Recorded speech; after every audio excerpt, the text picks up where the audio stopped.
Vous êtes la lumière du monde. C'est très puissant ce qu'il dit. Il dit, vous êtes la lumière du monde. Vous êtes le sel de la terre. Oui, on recherche souvent, vous savez, dans ces deux phrases assez profondes, nous recherchons souvent l'approbation des frères et sœurs ou des hommes autour de nous ou au travail. Ce que nous, on oublie, c'est qu'il y a une déclaration qui est éternelle. Et la dernière fois, je faisais la différence entre la réalité et la vérité. Et c'est là où est le problème. Vous savez, on a plus conscience de la réalité que de la vérité. Voilà pourquoi, en se basant sur la réalité, on a besoin qu'on nous dise tous les matins qu'on est beau, qu'on est belle, qu'on est bien, qu'on est intelligent et tout. Sauf qu'il y a une vérité qui est fondamentale, c'est que tu es la lumière. Ça, c'est une vérité. Ce n'est pas une réalité, c'est une vérité. Maintenant, cette vérité-là devient une réalité aussi qui est éternelle. Parce que par définition, une réalité, la réalité au sens que nous la connaissons, elle est visible. Ça, c'est la première caractéristique de la réalité. C'est qu'elle est visible. Deuxième chose, c'est qu'elle est temporaire. Parce qu'une réalité ne dure pas. Elle est temporaire. Et la troisième chose, c'est qu'elle change. La réalité change. À un moment donné, tu as été étudiant brillant, tu as apprécié pendant que tu étais étudiant. Après, tu as changé de statut, tu es devenu travailleur. Et là aussi, c'est pareil. Et à un autre moment, tu seras retraité. Vous voyez, ça, c'est la réalité de notre quotidien. On passe par des étapes. Mais lorsque tu es enfant de Dieu, est-ce que ça change? Ça, c'est la vérité. Elle est invisible. Parce que je ne sais pas si tu es enfant de Dieu, je ne vois pas. Je ne peux pas dire ça en toi, tu vois. Mais je sais. Parce que c'est une vérité. Donc, cette vérité-là est invisible. Montre-moi, démontre-moi que tu es chrétien. Démontre-moi. Montre-moi que tu es né de nouveau. Prouve-moi tout de suite. Non. Tu me diras, pasteur, je sais juste que je suis enfant de Dieu. C'est tout. Je sais juste. Mais je ne peux pas te démontrer. Je sais au plus profond de moi, je suis convaincu d'être enfant de Dieu. Vous voyez? Donc, elle est invisible. Elle est aussi éternelle. La deuxième caractéristique de la vérité, c'est qu'elle est éternelle. Elle ne change pas. Voilà pourquoi on dit qu'en Dieu, il n'y a ni changement, ni ombre de variation. Vous voyez? Parce qu'il est la vérité. Et quand une vérité, elle ne change pas. C'est tout. Elle ne change pas. Alléluia. Elle est éternelle. Et elle ne change pas. Ça, c'est la vérité.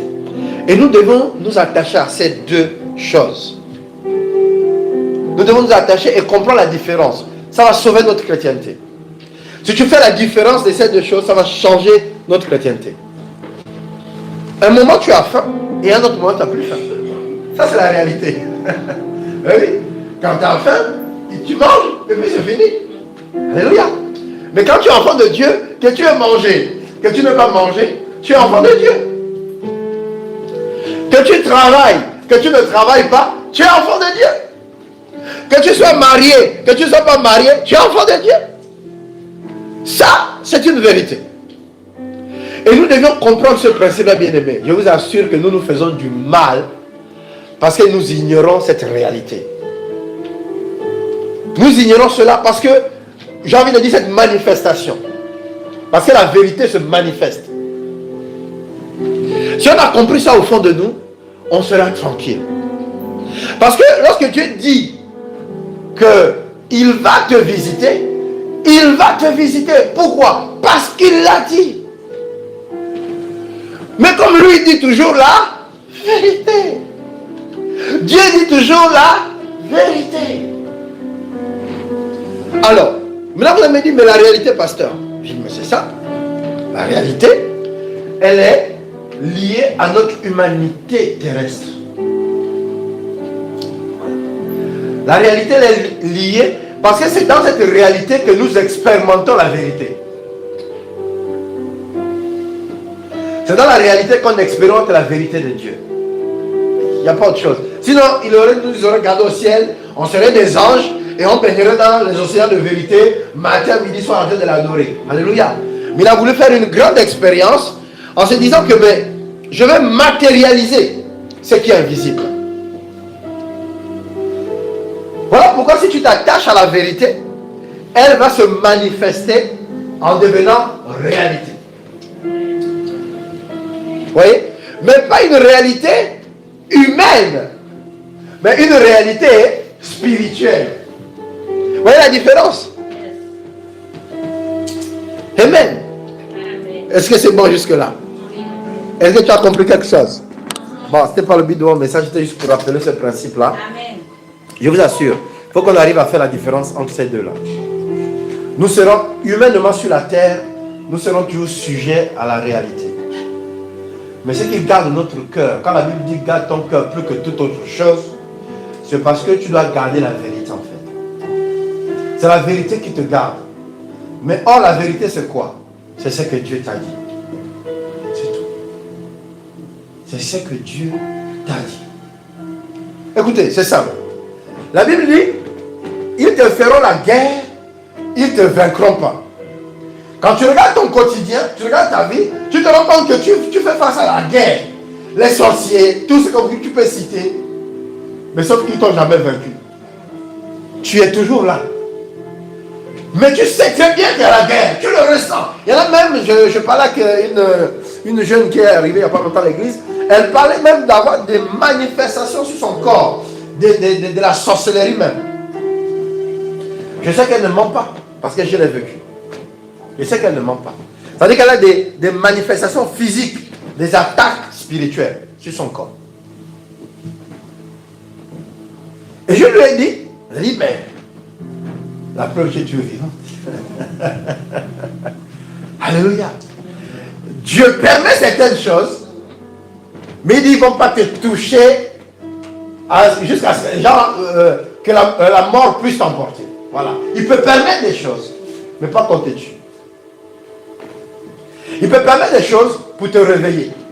Il peut permettre des choses pour te faire prendre conscience de ton identité.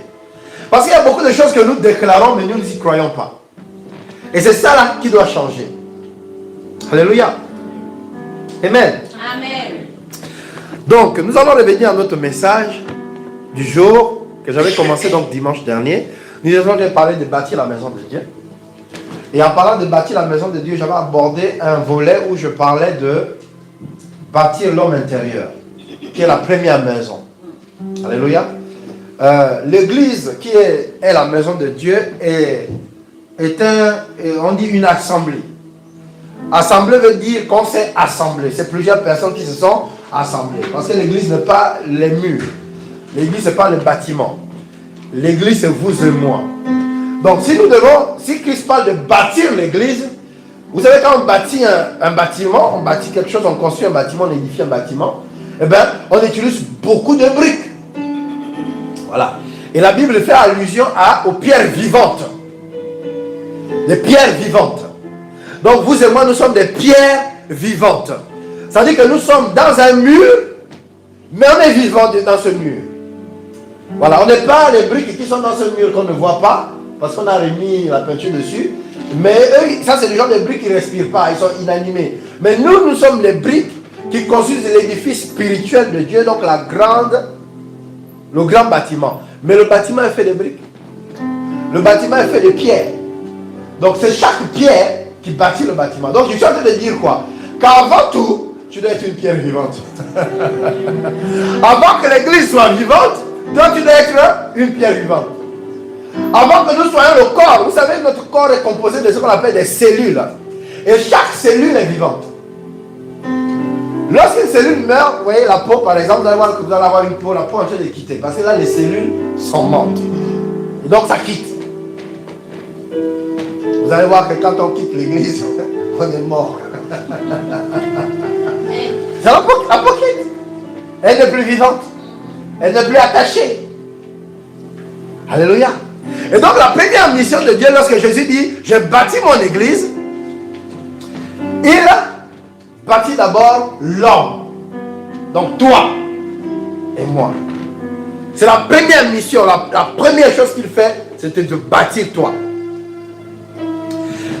Et lorsqu'il a fini de te bâtir, alors, puisque tu as compris le principe, toi-même tu sais d'où Dieu t'a tiré. Tu connais la valeur du salut. Alors, tu vas vouloir aussi partager ce même salut à plusieurs personnes. Donc, si tu n'as pas bâti, tu ne peux pas comprendre l'importance du salut. Voilà pourquoi nous devons laisser le Seigneur nous bâtir, bien aimés. Sinon, nous serons des pierres, mais pas des pierres vivantes. Pas des pierres vivantes. Vous savez, lorsque la Bible parle de pierres, on voit que David, par exemple, a utilisé 5 pierres. Vous voyez? En gros, on peut t'utiliser. Tu peux être utile dans la maison de Dieu, on peut t'utiliser. Sauf que tu n'es pas une pierre vivante. On va t'utiliser pour, quand on va utiliser une fronde, voilà, on va te lancer. On va te demander de faire des choses. Et ça te dit que tu peux servir sans ne pas servir dans l'appel, en fait. Être une pierre vivante, c'est servir dans son appel. Mais être une pierre tout court, c'est servir dans l'église. Et nous avons vu avec le docteur Dag la différence entre servir aux tables et servir dans l'appel. C'est simplement ça. Et c'est ça que Dieu dit, que si tu as compris ton appel, alors tu deviens une pierre vivante. Et une pierre vivante est caractérisée par le dynamisme. Une pierre vivante est caractérisée par la vie, déjà elle est vivante. Donc la vie, l'être, donc le fait d'avoir conscience de ce fait que tu sois devenu enfant de Dieu, et que tu as ce pouvoir-là d'être enfant de Dieu, et d'être dynamique. Parce qu'un pouvoir est en mouvement. Le pouvoir n'est pas statique. Le pouvoir bouge. Alléluia. Alléluia. Donc c'est important de comprendre ça. Et le fait que tu sois une pierre vivante, et c'est là où beaucoup se trompent. Ils pensent que, en fait, être dans l'appel ou se consacrer à Dieu, c'est s'oublier. C'est-à-dire que, ben non, moi j'ai beaucoup de choses à faire dans ma vie. Donc on verra ça dimanche. Ou on verra ça quand j'aurai le temps. Alors je vous pose une question, en toute honnêteté. Si nous sommes là, parce que nous cherchons Dieu. Parce que nous savons qu'il a une solution pour nous. Parce que nous savons qu'il peut changer notre vie. D'accord? Bon, ça c'est nous qui avons besoin de lui, n'est-ce pas? Bon, maintenant, pourquoi quand Dieu lui il a besoin de nous, nous on la ligne des excuses par la même bénédiction qu'il nous a donnée? Tu dis, tu cherchais le travail, il t'a donné le travail. Tu dis maintenant je travaille Seigneur, je n'ai pas trop le temps pasteur. Voilà.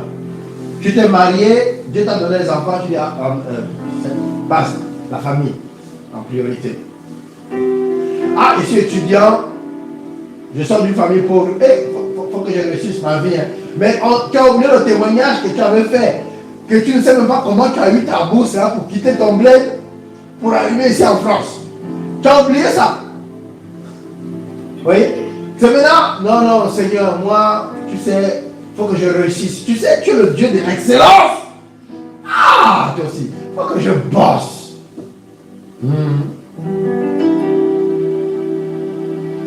On soit à Dieu. Non, là, tu sais, tu m'as donné le business. Tu m'as donné l'idée, non, là, il faut que j'aille vendre. C'est dimanche, là, il y a tous les clients qui sont à tel endroit, à Saint-Cyprien. Là, ils sont pleins, là. Il faut que je sois là-bas. Dieu, c'est toi-même qui m'a donné l'idée du business. Non, il faut maintenant que ça prospère. Donc, écoute, donne-moi un temps, je vais aller vendre. Et puis, je reviendrai verser. Voilà. Sauf qu'on t'a peur. On ne te reverra plus. Donc, c'est ça le problème. C'est qu'on a tendance à ramener à Dieu. C'est le peu déjà là. On dit ça les prémices de la bénédiction. On nous renvoie ça dans le visage que, mes seigneurs, toi-même tu as dit. Donc le Dieu qui te crée, il ne sait pas que tu as beaucoup de travail, tu es marié, tu as 5 enfants, 20 enfants, 30 enfants. que tu as le business, que tu dois travailler, tu dois voyager. Il ne sait pas ça. Mais souviens-toi, c'est là où, vous savez, nous dans l'église, souvent en tant que pasteur, lorsque on suit des couples et que les couples ont des problèmes, la première des choses qu'on leur fait faire souvent, c'est le souvenir. On dit, mais vous vous avez rencontré comment? Vous voyez, de manière anonyme comme ça, on pose une question simple. Alors, vous vous êtes rencontrés comment? Dans quelles circonstances? Et là, d'un coup, on a le sentiment que la personne a oublié le problème là. Et elle se replonge dans les débuts de comment elle ressentait les choses et tout ça, comment c'était. Et là, ça bavarde. L'autre aussi prend là-bas. Et vous voyez, vous vous rendez compte que pourtant, il y avait un gros sérieux problème qui est là. Mais le souvenir a activé la grâce du début en fait. Ils se sont souvenus que mais on s'est arrêté sur un problème. Mais la manière dont on a commencé, il n'avait pas toujours été ainsi. Oui. Voilà pourquoi l'un des principes de la Bible, c'est la reconnaissance. On nous demande de reconnaître Dieu. Si tu ne reconnais pas Dieu, qui est ta source, comment veux-tu être abreuvé? C'est ça. Ça veut dire que nous, on est prêts à tout pour nous. Moi, j'ai vu des enfants aspirer le rhume du nez de leur enfant. Le rhume, combien de fois c'est dégueulasse? Hein, à la bouche. Pourquoi? C'est l'amour. C'est-à-dire que face à l'amour que tu as pour ton enfant, qui est en danger, qui s'étouffe, le dégoût ne fait pas le poids. C'est clair.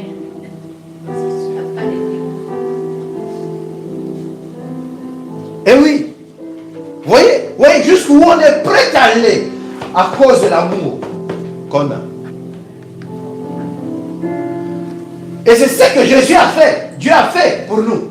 Il a donné ce qu'il avait de plus cher pour nous. Sauf qu'on a tendance à l'oublier. C'est ce qu'il y avait de plus cher. On a testé Abraham. Hein? Abraham a réfléchi à 2 fois. Après, il a dit, bon, on va y aller. Et ils ne sont pas les seuls.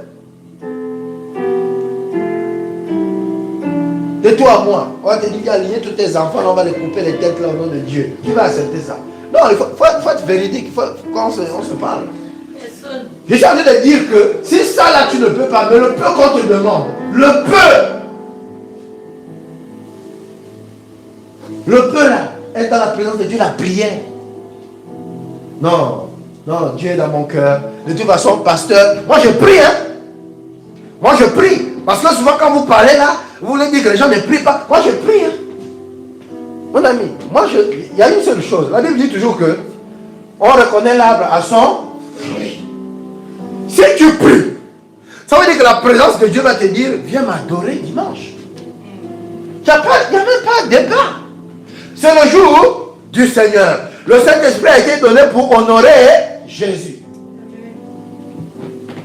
Donc si Jésus doit être honoré, il y a un jour qu'il a fixé où tout le monde se rassemble pour l'honorer. Donc si tu pries, si tu as une vie de prière, ça se fait ressentir. Il n'y a pas de débat. Tu vas faire le joute avec le pasteur. Oui, bon, le pasteur vous a abusé. Mon ami, c'est même pas moi. C'est même pas moi qui ai fait la traduction. Ça, c'est Bordas, Vida. C'est même pas ma traduction. Ça, c'est la maison d'édition. Donc, même eux-mêmes là, ils ont repris ce que les autres ont dit dans la parole de Dieu. Donc, voilà, c'est traduction. Tu prends une Bible à une autre, eux, c'est seulement les maisons d'édition. Donc, moi là, je suis juste répétiteur. Voilà, comme quand il y a le bac, là, on prend à nos enfants les répétiteurs. Donc, vous avez un répétiteur chaque dimanche qui vient vous rappeler ce que Jésus a dit par la grâce du Saint-Esprit. Amen. Le problème, c'est que si nous continuons de faire ça, bien-aimés, nous nous détruisons nous-mêmes. Nous nous détruisons nous-mêmes. Vous savez, le courage, c'est la foi. L'audace, c'est la foi. Mais la foi n'était pas donnée. Jésus est déjà dans ton cœur. Mais la foi t'est donnée pour accomplir ta destinée. Parce que dans ta destinée, il y a des combats. Il y a des doutes que tu vas avoir de toi-même. Mais la foi est donnée pour que tu crois que tu es capable. C'est ça la foi, c'est de croire qu'on est capable. Mais capable de quoi? De ce que Dieu a dit. Donc l'église n'est pas là comme une cérémonie. L'église est là pour toi. En fait, c'est qu'ils sont en train de dire de bâtir. Il a dit, je bâtirai mon église. Tu es l'église de Christ, tu es le corps. Donc tout ce qu'on dit ici, c'est pour toi.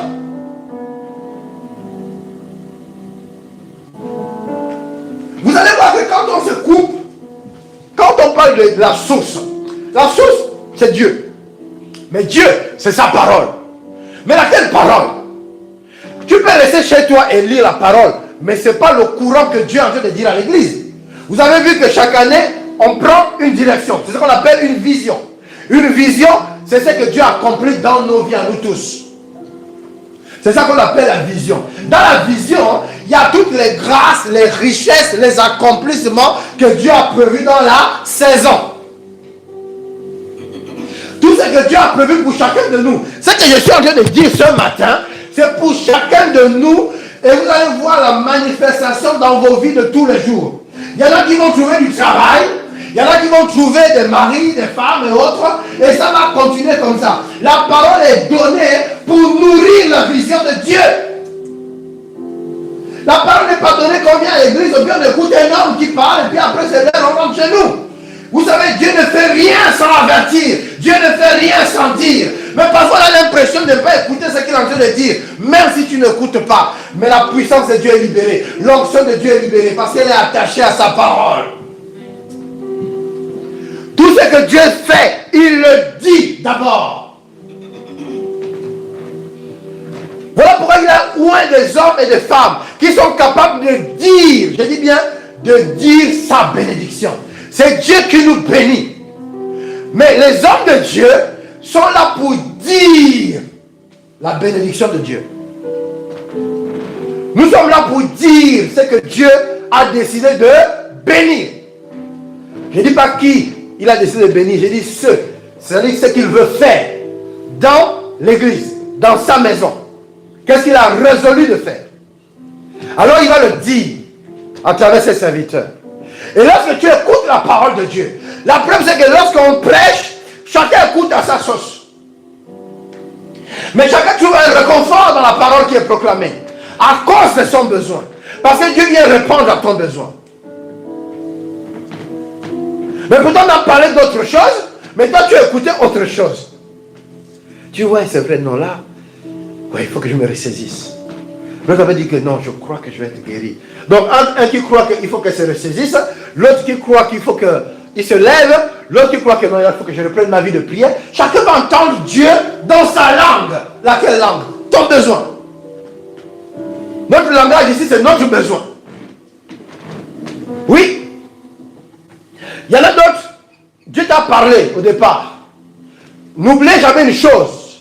Ce que Dieu veut faire, c'est bâtir son église. N'oubliez jamais ça. Que vous fassiez quoi que ce soit, le projet de Dieu, c'est-à-dire que si vous êtes la pierre vivante que Dieu veut utiliser, voilà pourquoi je dis que soyez tranquille. Aussi longtemps que vous êtes une pierre vivante dans les mains de Dieu, Dieu accomplira ce qu'il a dit. Ce n'est pas toi qui as inventé le ministère. C'est lui qui t'a dit que je ferai ceci de toi. C'est lui qui a dit que je ferai cela de toi. C'est ce qu'il a dit. Vous savez, nous doutons.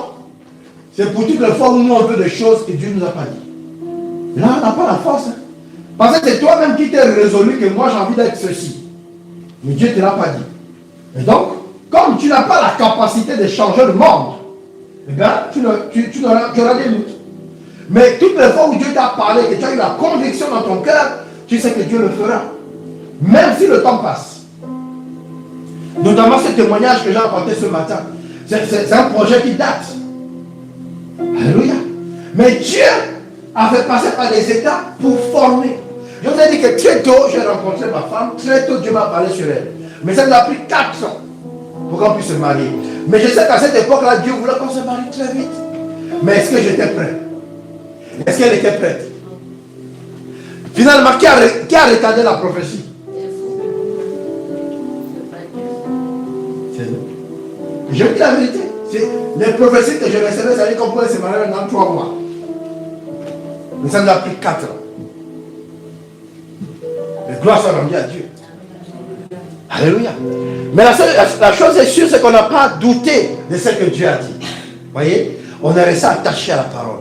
Et c'est quand tu es attaché à la parole. Laquelle parole? Souvent quand on dit reste attaché à la parole, mais celle que Dieu t'a donnée en fait. C'est la parole que Dieu t'a donnée. Tu dois rester attaché à ça. Souvent le problème c'est que nous on va aller chercher d'autres paroles qui n'ont rien à voir ou bien accumuler les paroles. Le problème c'est que la parole que tu reçois, elle doit s'enraciner en toi. Les racines doivent aller profondément. Même vu un arbre dont les racines ont cette épaisseur-là, et puis la longueur de l'arbre est comme ça, mais ça va tomber à la prochaine pluie. Donc les racines doivent avoir l'équivalent de ce qui sort. Des racines solides. Donc généralement, quand nous recevons une parole, nous pleurons. Pourquoi? Parce qu'on ne voit pas l'arbre sortir. Mais non, les racines sont en train de descendre. Pendant que tu es là, ah oui, mais le pasteur a prophétisé il y a 2 mois en arrière, je n'ai toujours rien vu. Mais mon ami, les racines sont en train de descendre. Les racines sont en train de descendre. Quand tu le vois et tu pleures, oui, mais Dieu m'a dit, mais les racines, il commence toujours par les racines. Dieu commence toujours par les racines. C'est un principe biblique, on parle de fondation. Quand on construit une maison, on creuse. On met les fondations et après on élève les murs. Vous voyez? Quand on dit de lire la parole, c'est ça. Pour que nous comprenions les principes à travers lesquels Dieu fonctionne. Donc pendant qu'on ne te voit pas encore là, on dit mais c'est pas elle qu'on avait prophétisé qu'elle sera grande chantre devant l'Éternel là. Depuis là, même sa voix est bizarre. Hein? Pendant ce temps, tu es en train de prier. Tu es en train de jeûner. Personne ne voit. Tu arrives même, on te voit souvent même maquillage, tu ne mets même plus tout ça. Tellement tu cherches la face de Dieu. Et puis ça critique l'église. Depuis un certain temps, j'ai vu ça. Vous ne savez pas qu'elle est en train de creuser. Creuser. Parce qu'une pierre vivante, ça vit. Une pierre vivante sans racine. Regardez la pierre vivante. Elle existe. Elle est collée aux autres. Du haut, à gauche, à droite, nord, sud. Elle est collée. Et elle se fait de l'espace. Alléluia. Une pierre vivante grandit. Une pierre vivante grossit. Une pierre vivante prend de la place. Alléluia. C'est important que nous le comprenions, bien-aimés. Vous savez, la faiblesse aujourd'hui dans l'évangélisation, dans cette église, c'est que il y a beaucoup. Voilà pourquoi en début d'année, je vous ai dit, je vais vous enseigner sur les lois spirituelles. Parce que si vous ne maîtrisez pas les lois spirituelles, ça va être compliqué. Hier encore, le prophète social pouvait encore le rappeler. Il dit, il n'y a plus de bonheur à donner qu'à recevoir. Le bonheur vient du fait qu'on est donné. Le problème, c'est que nous, les chrétiens de cette génération, on n'aime pas donner. Même à Dieu, on ne veut pas donner, mais on veut recevoir de Dieu, on veut recevoir du pasteur. Ah oui, tu ne m'as jamais visité. Ça fait, je suis là depuis avril, on va dire, depuis mars. 2 mars. Très peu m'ont visité. Le pasteur était à Bordeaux. Maintenant, le pasteur est à Toulouse. Mais beaucoup veulent que je les visite. Ah non, mais le pasteur n'est pas venu te voir. Ah oui, mais... Donc moi, je n'aime pas les visites. Vous voyez? Mais on veut recevoir. Mais on n'est pas prêt à donner. Et ça, c'est ce qui tue l'église. C'est ça qui tue la vie des enfants de Dieu. Là, j'ai parlé de la visite parce que c'est visible. Mais il y a beaucoup de la libéralité, c'est pareil. La libéralité. Ça veut dire qu'on veut donner à personne, mais on veut qu'on nous donne. Vous voyez? On ne veut écrire à personne, prendre les nouvelles de personne, mais on veut qu'on prenne de nos nouvelles. Mais ça ne va jamais marcher. Parce que le principe du royaume de Dieu, c'est on sème et on récolte. C'est une loi.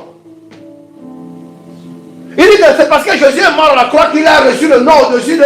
Donc il s'est humilié, il s'est rabaissé pour être élevé. C'est comme ça qu'on travaille dans le royaume de Dieu. On s'abaisse, on se dépouille pour être revêtu. Mais si on ne comprend pas ça, on ne va jamais avancer. Parce qu'on va toujours trouver l'excuse. Bien aimé, Dieu sait, vous pensez que vous êtes les premiers à travailler. Je vous ai fait la démonstration la dernière fois. Je vous ai dit qu'en Égypte, les gens travaillaient. Les Hébreux même là qui ont été délivrés là, ils travaillaient. Sauf que c'était des conditions différentes. Dans le désert, Josué et Caleb, ils sont nés où? Ils sont pas sortis d'Égypte. Hein. Ils sont nés dans le désert. Comment? Par magie. Les parents ont fait quoi? Voilà. Donc ça veut dire que dans le désert, ils faisaient les enfants. Ils faisaient les enfants. Donc ils étaient occupés, ils faisaient des choses. Ils travaillaient, ils avaient un quotidien. Ils avaient un quotidien. Donc, quelle excuse on va continuer de présenter à Dieu? Qui ne discute pas avec ses collègues? Qui ne discute pas avec les collègues? Oh, il faut lever la main. Vous ne discutez jamais avec vos collègues. Qui ne discute jamais avec ses voisins? Qui n'a jamais croisé ses voisins? Qui ne discute jamais ou bien on t'a jamais accosté dans la rue? Beaucoup d'entre vous là, vous avez été évangélisés dans la rue, je sais. Vous avez dit que non, je suis chrétien. Donc, cette personne qui t'a accosté là pour t'évangéliser, il ne savait pas que tu étais chrétien. Mais il t'a accosté. Mais comment il a fait pour t'accoster? Mais pourquoi tu ne reproduis pas la même chose? Donc, non, lui c'est un chômeur. Il n'a rien à faire de sa vie. Tu as compris qu'il n'a pas de femme, il n'a pas d'enfant, donc il est dans la rue comme ça. Il n'est pas responsable. Il n'a pas toute sa tête. Pour être là, d'être évangélisé à l'heure là. Combien de personnes ont dit, Seigneur, bénis-moi pour que je puisse te bénir en retour? Dieu les a donné des entreprises, moi j'en connais. Aujourd'hui, ils sont même plus dans l'église.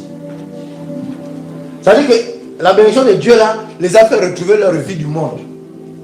Je vous assure, hein, pasteur Laetitia là.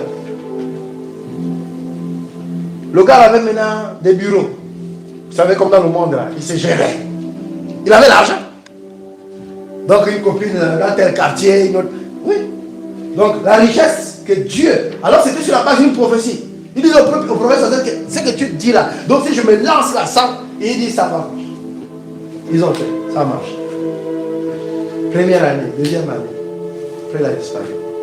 Et c'est pas la première fois, il y en a plusieurs comme ça. Oui, non, là en ce moment je travaille beaucoup, vraiment. Mais je reviendrai à l'église, hein. Je reviendrai. Je reviendrai. Alors la question que j'ai envie de me poser, c'est de qui se moque-t-on? Non. De qui se moque-t-on? Nous on a besoin de Jésus. Et je vous ai dit ça. Dieu nous bénit pour que nous devenions une source de bénédiction. C'est ça le principe. Il te bénit parce que Dieu va venir t'utiliser. Puisque tu es la gloire manifestée de Dieu. Dieu a tout fait. Parce que ce n'est pas facile pour Dieu d'agir sur la terre. Hein. Ne l'oubliez pas. Il est plus facile pour Dieu d'agir dans le ciel que d'agir sur la terre. Parce que la difficulté c'est quoi? C'est qu'il t'a donné à nous l'autorité. C'est comme si tu as donné un fusil à un enfant dans les mains. Que tu as comment ça j'arrive, je vais me changer. En gros, c'est que tous les jours Dieu tremble. Est-ce qu'il va tirer sur quelqu'un? Non, regardez cette image. Ça veut dire qu'il a donné un pouvoir à des ignorants. Ça veut dire que même le propre fusil là, beaucoup là, les démons nous tuent là, ou les sorciers, c'est avec notre propre fusil. C'est avec nos propres émotions, c'est avec nos propres valeurs, c'est avec nos propres grâces que l'ennemi nous détruit. N'est-ce pas avec ta propre femme que tu as le cœur brisé? N'est-ce pas avec ton propre mari que tu as le cœur brisé? Non? Non? N'est-ce pas que le même travail là, qu'il t'a donné là, où tu as la dépression au travail, c'est pas le... Oui, est-ce que vous comprenez? C'est la vérité. C'est pas le même ami là. Oh non, c'est mon meilleur ami. Tu apprends qu'il t'a... Lui qui dort même chez toi là, t'as critiqué grave. Tu dis non, lui il est plus chez moi. Oui. Mais tu l'utilises pourquoi? Parce qu'il a donné à des ignorants. Il dit vous avez les clés du royaume. Il vous a donné les clés du royaume. Il dit vous avez les clés. Mais vous mourrez comme des simples hommes. Donc ceux qui devaient des esclaves sont sur les chevaux et vous, vous êtes à pied. Oh Seigneur, on passe notre temps à commander le pain.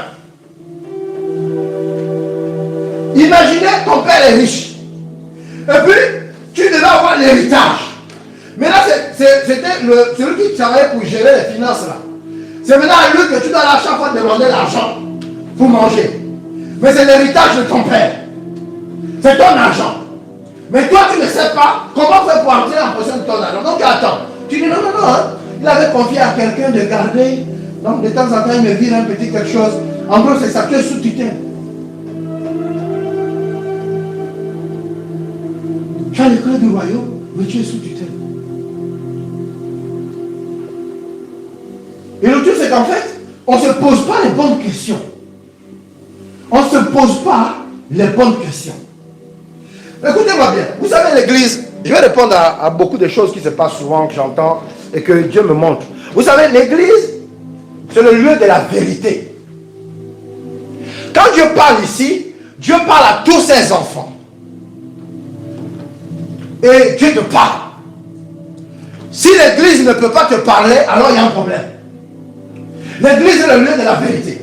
Et Dieu va parler à ton cœur pour te montrer si tu es bien positionné ou pas. Si tu penses mal ou pas. Et si tu te sens concerné, bénis Dieu. Parce que justement, c'est le cas pour toi. Alléluia. C'est le lieu de la révélation. C'est le lieu de l'inspiration. C'est aussi le lieu de la connaissance. Parce qu'on peut aussi te prêcher par connaissance.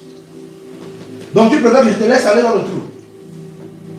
Et tu vas dire que non, mais ils savaient, ils m'ont laissé. Maintenant aujourd'hui je souffre. Ah. Quand tu disais c'était lui, on te disait que attends d'abord. Non, pasteur, c'est ma saison. Là, je dois me marier, c'est ma saison. J'ai dit, on n'a pas dit que c'est pas lui. Mais attends d'abord. Il faut d'abord faire sortir ce qui est au-dedans de lui. On doit d'abord savoir qui il est vraiment. Oui, vous dans les églises, c'est toujours ça. Non, pasteur, moi en tout cas, c'est lui. Nous, avec ma famille déjà, voilà. Et Dieu m'a dit, hey, mon Dieu, si Dieu a dit à quelqu'un, nous on va faire. Quelqu'un me te dit que Dieu m'a dit. Qui suis-je pour dire à la personne que non, c'est pas ça. Non, on dit ok, allons-y. Allons-y seulement. Et après on regarde devant. On dit que oui, on n'a pas été, en tout cas, on n'a pas été bien suivi. En tout cas, on n'a pas été bien préparé. À quel moment? À quel moment on allait te préparer? Tu étais en train de bouillir comme une cocotte minute. Ça siffle maintenant. À quel moment? Tout ce que je suis en train de dire là, je ne suis pas en dehors de mon message. Je suis en train de parler de bâtir la maison de Dieu. Je ne parle pas de la maison du pasteur. Je ne parle pas de toi. Je parle de la maison de Dieu. C'est-à-dire que tu dois être la maison de Dieu. Pas ta propre maison pour Dieu. La maison de Dieu. Maison de Dieu. Maison de Dieu. Maison de Dieu. Maison de Dieu. Maison de Dieu. Maison de Dieu. C'est la même maison. Dieu attend de nous les mêmes valeurs. Dieu attend de nous les mêmes, il nous donne les mêmes ordonnances. Donc d'une maison à une autre, ça se ressemble. Personne ne dira, ah non, non, moi, Dieu m'utilise d'une façon. Non, c'est faux. Dieu nous utilise tous de la même façon. Je dis, Dieu nous utilise tous de la même façon. Dans la vérité. Dieu nous utilise dans la vérité. C'est tout. Parce que sa parole est la vérité. Il va t'utiliser. Donc toi, tu mens, et puis tu l'utilises. Et puis l'autre, dans la vérité, et puis il l'utilise. Il faut arrêter de se séduire. Arrêtez les amis. Je vous dis là, c'est l'une des choses qui fait que les églises ne prospèrent pas. Parce qu'on n'est pas dans le même esprit. La Bible dit ceci. Il dit que si deux personnes s'accordent sur la terre, mais s'accorder veut dire quoi? Ça veut dire qu'on doit avoir la même vérité. S'accorder, c'est pas dire, ah tiens, on va prendre le poulet, ou toi sur le poulet, ok d'accord, on va manger le poulet aujourd'hui. Non. Non. C'est la même vérité, laquelle? Moi je veux la croissance de l'église. Toi tu veux quoi? Toi tu veux ta croissance à toi. Tu veux tes entreprises à toi. Toi tu veux ton mariage à toi. Toi tu veux tes finances à toi. On n'est pas d'accord? On n'est pas d'accord? Ça veut dire que dans cette saison, pour ceux qui suivent le ministère, dans cette saison, Dieu veut quoi? La croissance. Dieu veut quoi? La croissance. Ah. C'est ça. Ça c'est ce que Dieu veut. Donc ça veut dire qu'on doit vouloir la même chose que Dieu. Mais Dieu n'a pas oublié. Dieu il sait ce qu'il dit. Ça veut dire que si tu prends soin des choses de Dieu, en retour il fait quoi? Imaginez un milliardaire. Il manque 5 euros. Ce jour-là, il n'avait pas sa carte. D'accord? Et tu l'aides, tu le dépannes ce jour-là. Quelle sera ta vie après ça? Quelle quelle sera ta vie après ça? Je me souviens un jour, sur l'inspiration, on me dit, donne 20 euros à ce frère. Moi, j'étais dans mes galères graves. Je donne 20 euros à ce frère.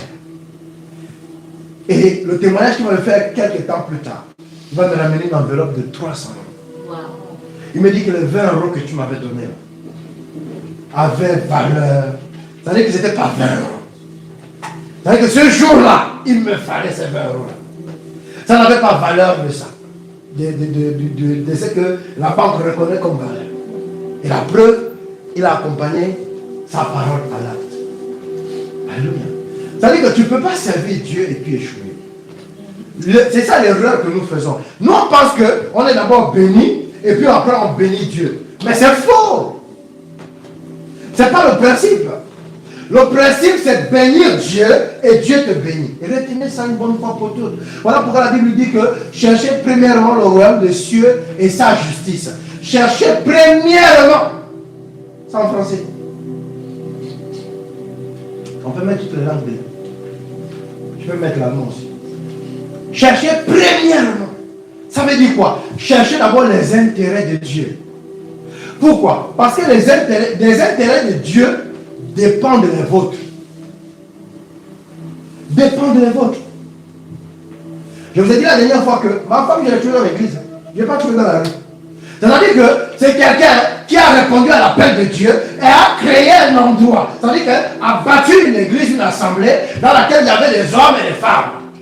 Et parmi toutes les femmes là qui avaient là, je suis allé chercher dans la rue avec la torche que Seigneur, c'est celle-là? Non, c'est pas elle. J'arrive à approcher ta réponse. Non. Non. Je suis arrivé, voilà, dans un endroit, tranquille, je regardais. J'ai dit, je lui passe ici. Alléluia. Mais parce que quelqu'un avait répondu à l'appel, il a créé un endroit. L'école, où va ton enfant là? C'est ton école? C'est toi qui as bâti ça? Mais c'est parce que quelqu'un a créé un cadre d'éducation. Mais pourquoi tu ne veux pas répondre à l'appel alors? Parce que si tu réponds à l'appel, tu crées un cadre de bénédiction en fait. C'est ça être une source de bénédiction. Parce que celui qui a créé l'école là devient la source de celui qui a créé. Donc il est la source de tous les enfants qui viennent s'inscrire dans cette école et bénéficier donc de l'éducation qu'il y a dans cette école. C'est tout. Mais c'est ce que Dieu veut faire avec toi en fait. Mais tu ne peux pas. Vous avez vu que pour ceux qui ont été déjà en Afrique, partout, hein, je dis en Afrique, pas comme ici, je parle souvent. Non, l'Afrique c'est beaucoup de pays. Hein? Voilà. C'est pas un pays. C'est un continent avec beaucoup de pays. Donc quand je dis l'Afrique ici, c'est dans son sens premier, en désignant plusieurs pays. Voilà. C'est pas ceux qui croient que c'est un seul pays. Il y a un grand village, et puis il y a le baobab au milieu, et puis il y a tout le monde. Et on danse. Voilà. Non. Voilà. Et vous comprenez que quel était vraiment projet?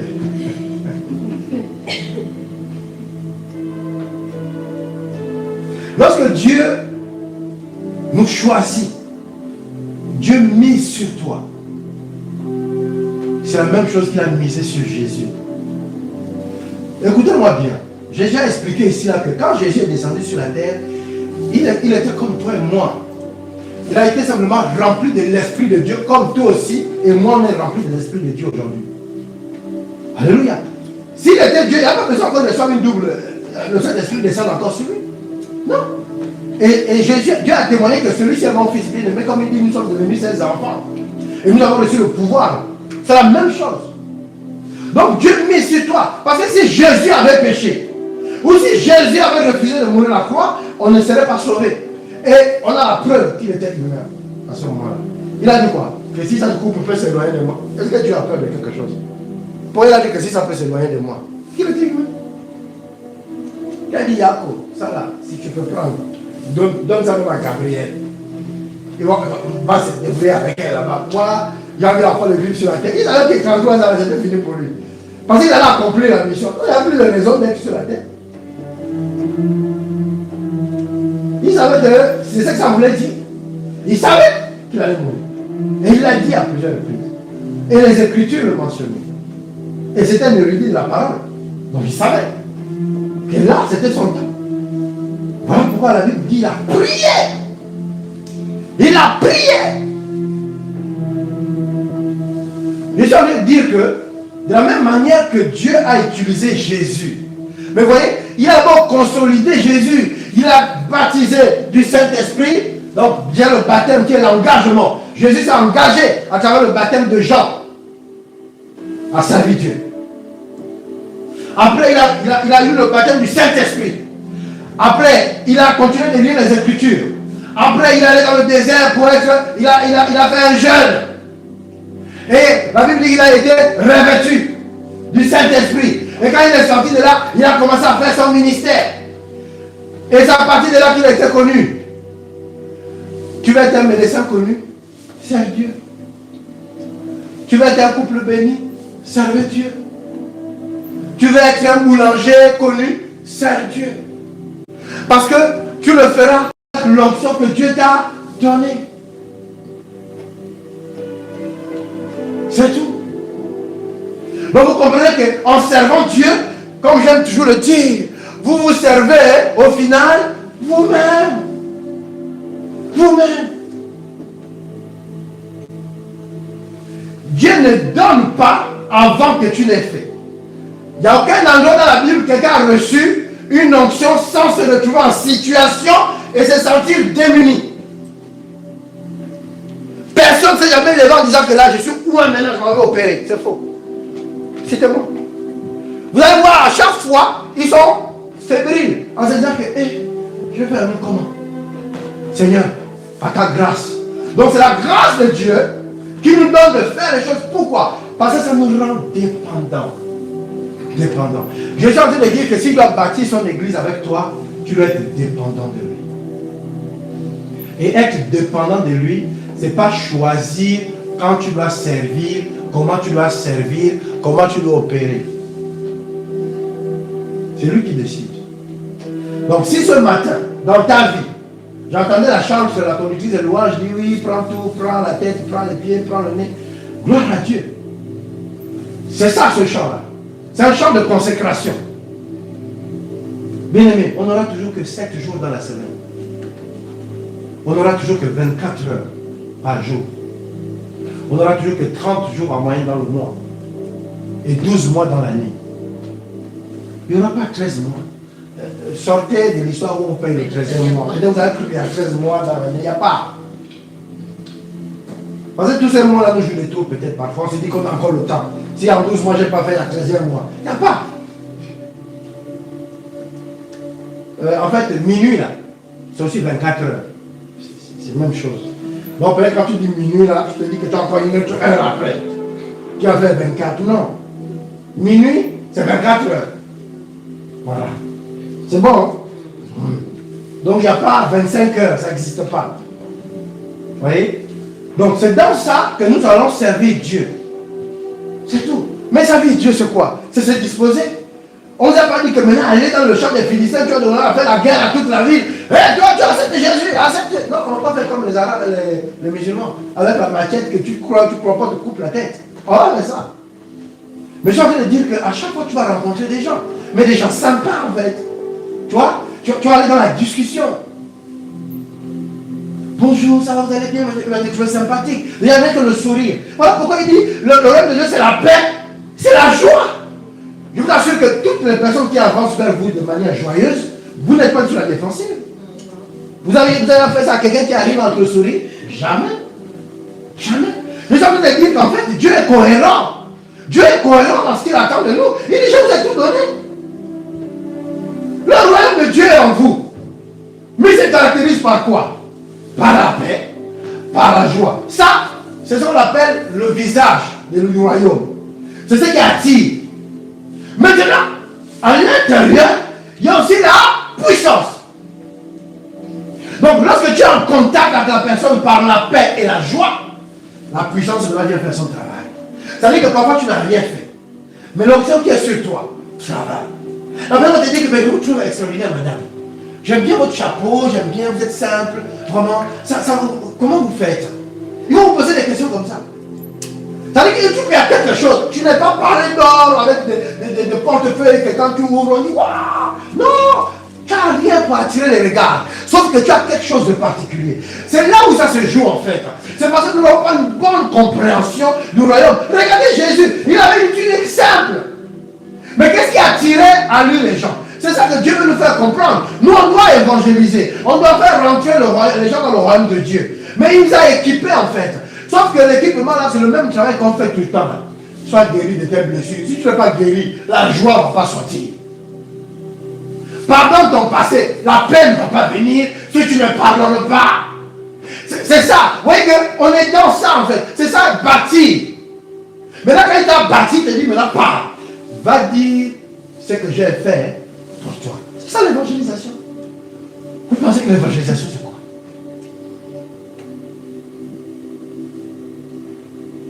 Il y a quelqu'un, à vos collègues là, oh, je te trouve magnifique. Vous allez voir comment ça vous collez. Je vous donne les secrets tout le temps, vous ne voulez pas faire. Je dis aux gens, faites les listes, vous ne voulez pas faire. Je ne sais pas dans quel. Mais vous êtes. Je ne sais pas. Ça, j'ai dit à Dieu, ok, je comprends la vision de cette église. Briser la religiosité. Ça veut dire que quand on dit des choses simples, vous trouvez que c'est trop simple. Si je vais vous dire, bon, à partir d'aujourd'hui, vous allez, quand vous rentrez chez vous, vous buvez l'eau et vous gardez dans la bouche pendant 1 heure. La puissance de Dieu va descendre sur vous. Là, je crois que ça va marcher. Parce que quand on vous dit de faire une simple liste sur un groupe, quelles sont les personnes que tu as à cœur d'évangéliser? Juste ça. Pour que tu puisses prier. Comme l'apôtre Paul qui disait que je fais mention de vous dans mes prières. Mentionner quelqu'un veut dire citer son nom. Donc, pour évangéliser, il faut alors préparer l'atmosphère autour de la personne. Donc, c'est pourquoi il faut prier. Donc, mais pour prier, tu vas prier comme ça. Il faut avoir une liste. Ça devient ton objectif. J'ai 5 personnes à cœur. Voilà, même si quand tu arrives au travail, la personne est bizarre, même tu dis, Dieu. Mais est-ce que c'est ton problème? Tu l'as mis dans ta liste. Tu dis, Seigneur, je veux voir cette personne-là gagner à Christ. Point bas. Et là, c'est toi qui fais. La Bible dit quoi? Que c'est le Saint-Esprit qui convainc de péché, de justice et de jugement. Et là, c'est toi. Voilà. Toi, on te demande de faire quoi? De prier. On te demande de faire quoi? De parler. Mais parler veut dire quoi? Tu peux annoncer le royaume en disant que waouh, tu es bien habillé aujourd'hui, waouh, c'est magnifique. Mais oui, le royaume aussi est beau. C'est pas forcément, non, Jésus ta père, hein? Jésus ta. Il ne connaît même pas Jésus. Tu parles même de quoi? On te dit que c'est toi qui es devenu Jésus. Jésus, c'est toi. Jésus est où? En toi. Jésus parle à travers la bouche de qui? Ta bouche. C'est plus qui vit. C'est plus, voilà, c'est plus toi qui vis, c'est Christ qui vit en toi. Je dis, soyons quand même corrects avec la parole de Dieu. Elle est concrète. C'est-à-dire qu'on ne te demande pas de te forcer. On sait que tu es timide. On ne te demande pas toi, on demande au Jésus qui est au-dedans de toi. Avec ce Jésus-là, tu ne seras plus timide. Parce qu'il dit que tu n'as pas le Saint-Esprit de timidité, mais de force, de courage, d'audace. La même audace avec laquelle tu passes les examens, la même audace avec laquelle tu parles devant les gens, la même audace avec laquelle tu fais les choses. C'est la même audace. Alléluia. Le même homme là qui aime une femme et qui s'approche d'elle, plus il l'aime, là même il aura la trouille. Il ne va pas avancer comme ça, il va réfléchir. L'amour là. Le même gars courageux, là, il est dans un bad boy. Devant la fille qu'il aime. Il ne va pas trouver les mots. Il va manquer de courage, on va le pousser. On va avec. Voilà pourquoi il y a beaucoup dans les églises là où il y a. Bon, nous on a beaucoup de femmes ici. Mais dans les églises mixtes, comme à Bordeaux par exemple, où il y a beaucoup d'hommes, des fois nous on dit qu'il n'y a plus les hommes courageux ici.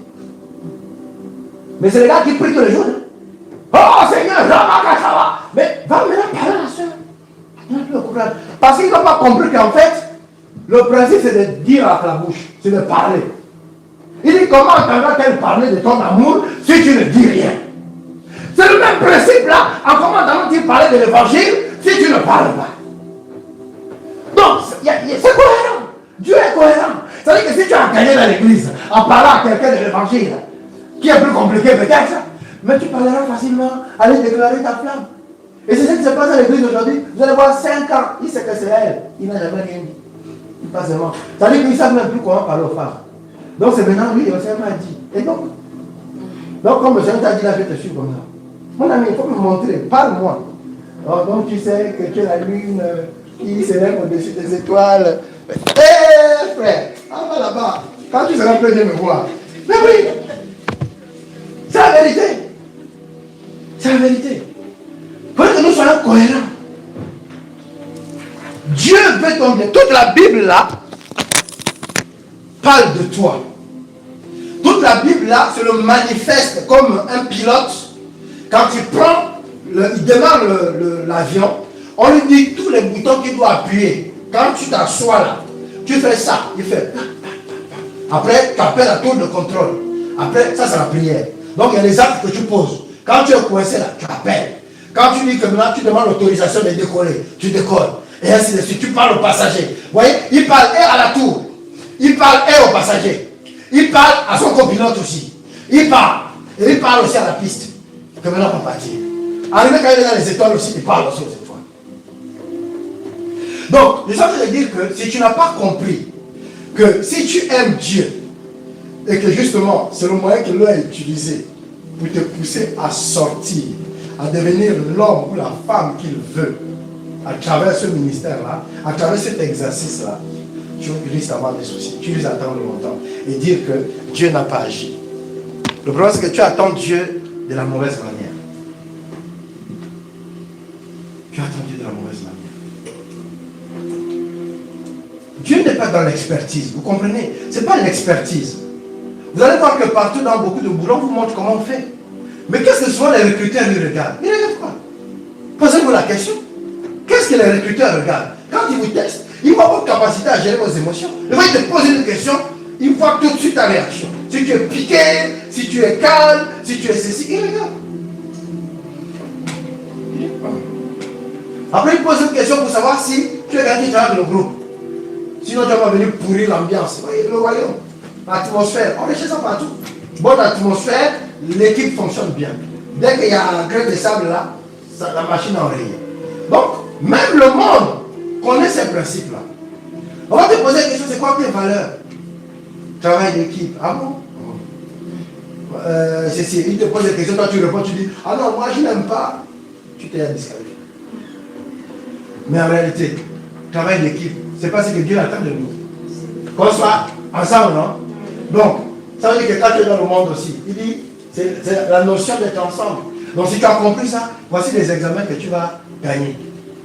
Entretien d'embauche, tu n'as pas de problème. Dans l'église, tu es avec tout le monde. Donc au travail aussi, c'est naturel. Tellement tu vas le dire, ça va être naturel. Il va dire, non, c'est une bonne personne. C'est que je suis avec vous. Quand j'arrive au travail là-bas, j'ai jamais travaillé à Toulouse. La première fois que j'arrive à Toulouse et que je reste longtemps. Je vous ai pris cet exemple-là, c'est la même chose. Moi, j'ai jamais travaillé dans la banque, j'ai travaillé à la poste, c'est autre chose. C'est pas pareil. Et ces gens-là, moi, je ne les connaissais pas. J'ai jamais travaillé dans un open space. Vous voyez? Avec autant de personnes et tout ça. Voilà. Et donc, le fait d'être avec vous, comme je suis, mais j'ai été aussi avec eux, pareil. Et ils m'ont trouvé sympa. J'ai même trouvé une mamie là-bas. Elle, ah, si tu veux me voir, hein? Elle va bientôt à la retraite, on comprend que c'est une bibliothèque. Voilà. Mais des gens sympas, mais parce que j'ai sympa. C'est tout. Le royaume de Dieu, c'est la paix, c'est la joie. Tu es joyeux, tu transformes l'atmosphère du royaume, et tout le monde veut rentrer dans le royaume. Qui veut pas être en joie? Qui n'aime pas les gens joyeux? On est tous attirés par les gens joyeux. Donc, je les attire. C'est tout. Tout le monde me connaît comme si ça fait 10 ans que je travaille avec eux. Tout le monde me connaît. Et là, on me dit, ah oui, c'est toi. Donc, ils même savent maintenant, en fait, ils ont fait des recoupements qu'ils connaissent certains de mes. J'ai découvert qu'il y en a qui sont des Gabonais, par exemple, et qui connaissent une de mes cousines normales qui est venue ici. Il dit, ah, c'est toi le pasteur. Heureusement que je suis clean. Il dit, ah, c'est toi le pasteur. Je dis, ah oui, oui. Mais je ne vais pas amener cette étiquette-là. Je vais amener l'étiquette d'enfant de Dieu. Voilà. Le royaume de Dieu, c'est la paix, c'est la joie. Cette étiquette-là ne sert pas dans notre temps. Voilà. Ce qui va servir là-bas, c'est l'enfant de Dieu. Les valeurs du royaume, c'est tout. C'est vous, ici, qui honorez le pasteur. Et là-bas, lui, c'est un païen. Lui, c'est un pasteur, c'est quoi?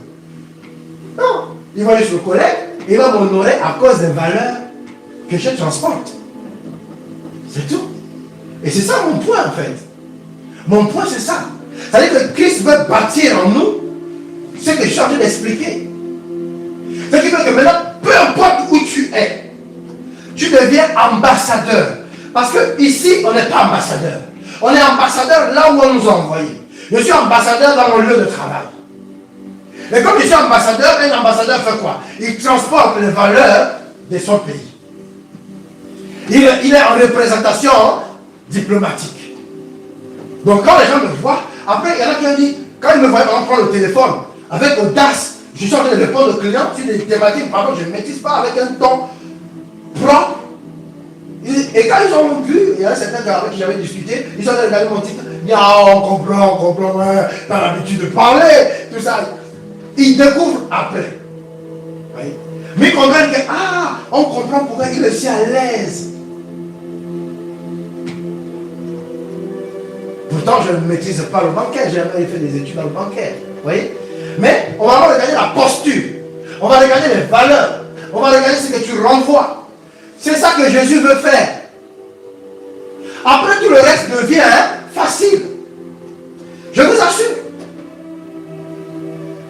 C'est nous qui nous mettons la tête en se disant que, ouais, mais évangéliser là, non, je ne le sais pas. Non, tu sais. Tu sais. Comment tu seras le besoin de la personne si tu discutes avec la personne? Et quand tu discutes avec la personne, tu vas lui proposer une solution.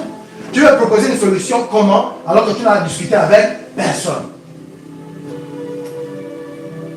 Ah non, je ne connais personne. Ah bon, 7 ans à Toulouse, tu ne connais personne. 20 ans à Toulouse, tu ne connais personne. 3 ans à Toulouse, tu ne connais personne. Oui? Pour moi, c'est un refus catégorique. C'est un refus. C'est un refus. Et on se trouve les excuses. Ah non, j'ai visité la Sainte-Terre. Mon ami, elle là, même si elle retourne dans le monde, elle a déjà le cachet de Jésus sur elle. Elle va revenir dans la maison de Dieu. Amen. Je suis l'exemple. J'ai donné ma vie, j'avais 17 ans. J'ai fait 3 ans clean. Et après, en première, la bière m'a rattrapé. Et je suis parti jusqu'à que Dieu allait m'attraper en Allemagne. Hein? Mais il m'a attrapé. Mais parce que j'étais déjà. Je croyais courir là, je croyais que lui, là, j'avais un fil qui allait attacher. Donc pour cela, je n'ai aucune crainte. Mais il y a beaucoup qui ne connaissent pas le Seigneur. Il y a beaucoup qui ne connaissent pas le Seigneur. Et on ne peut pas être insensible à cela. Et c'est là où Dieu va nous en vouloir. Parce que son cœur bat pour ça. Vous savez, ça n'a pas changé au jour où il a donné Jésus comme sacrifice. Ça n'a pas changé. Ça veut dire qu'il continue. Ça veut dire que le même élan avec lequel Dieu avait donné Jésus là, c'est le même élan qu'il a toujours aujourd'hui. Ça veut dire que maintenant il attend les résultats. Vous comprenez? Il est en attente de voir les enfants revenir comme le fils prodigue. Quand il est revenu, vous avez vu que son père l'a dit, non. Toi maintenant tu vas dormir à la cuisine. Ou tu vas dormir derrière la bague des animaux. Jamais. La Bible dit qu'il a enlevé la bague qu'il avait sur lui. Donc il s'est dépouillé même de ce qu'il avait. Il a donné à son fils. On a changé les vêtements. On a tué le veau gras. Pour lui. C'est ça que le Seigneur est prêt à faire pour nous, bien-aimés. Donc la question, ce n'est pas moi. La question, c'est est-ce que nous sommes engagés à être la bouche, la main, les pieds de Dieu? C'est ça la réalité. Et je peux vous assurer qu'il y a des gens qui souffrent véritablement autour de nous. Personne ici ne peut dire pasteur, il n'y a personne qui souffre autour de moi. Si toi-même tu souffres malgré que tu as Jésus là, c'est qu'il y a quelqu'un qui n'a pas Jésus, souffre encore 2 fois plus. Toi tu as l'espérance. Toi tu sais au moins que même si tu vis mal aujourd'hui là, demain, quelque chose va se passer en ta faveur. Tu as l'espérance. Mais le païen n'a aucune espérance. Voilà pourquoi il se suicide facilement. Il n'a pas d'espoir. Pour rien du tout, il prend les comprimés. On a tout le temps là, dans les journaux. Vous lisez les journaux. Je pense que c'est peut-être l'un des problèmes. Vous ne suivez pas l'actualité de votre vie. Vous allez vous rendre compte de tous les jeunes qui meurent chaque semaine ici à Toulouse. Moi, je suis abonné à toutes les mairies. Je suis abonné à tous les actus, là, les journaux. Parce qu'en tant que pasteur, je dois être au courant de ce qui se passe dans la vie. Sur TikTok, TikTok aussi, je suis abonné. Là-bas même, il te montre les images, les trucs. Tu dois savoir l'état d'esprit de la vie dans laquelle tu es. Mais je peux vous assurer, vous allez entendre, ah, il y a eu coup de feu là-bas. Vous n'êtes même pas au courant. Coup de feu au mirail, 2 morts. Vous n'êtes pas au courant. En fait, on est là dans une ville, mais comme des bisounours, quoi. Non, tout va bien, tout le monde Rose, hein? Rose. Les amis, il y a la Kalachnikov tous les soirs. Oui, règlement de compte. Quelqu'un vient passer en scooter, il apprend quelqu'un, papa, global. C'est dans la ville où nous sommes ici. Hein. Abonnez-vous aux habitudes de la vie. Peut-être que ça va vous aider à vous réveiller. Abonnez-vous. Il se passe des choses dans cette ville, je vous assure. Et Dieu nous a envoyés pour prier pour ça. Sortons un peu, je vous donne le secret. Je vous donne le secret. The secret. C'est s'occuper des choses de Dieu, des priorités de Dieu, et Dieu va s'occuper de vous. Je vous assure. Parfois Dieu nous teste. Dieu t'élève, Dieu te bénit, il observe. Mais vous savez que personne ne roule Dieu. Alléluia. Personne ne roule Dieu. C'est lui la source. C'est lui. Donc chaque autrement, il peut couper le robinet. Voilà. Parce que lui, il veut te sauver. S'il laisse le robinet couler, tu vas te perdre. Donc, il ferme le robinet pour que tu te retrouves où? Dans le désert. Et quand il t'amène dans le désert, c'est pour parler à ton cœur. C'est comme ça que Dieu fait. Donc, tu as le choix. Est-ce que tu es obéissant ou tu préfères obéissance après désert? C'est à toi de voir. Mais ne nous séduisons pas, bien aimés. Je vous assure. Je suis très sérieux. Dieu nous donne, en tout cas pour cette église, le moyen d'être béni. Et je peux vous citer plusieurs versets bibliques qui confirment ce que je dis. La Bible dit qu'il y a plus de bonheur à donner qu'à recevoir. Donnez de votre temps. Tu es dans un bus, tu t'arrêtes. Le truc, c'est d'avoir cette intention, en fait. C'est l'intention.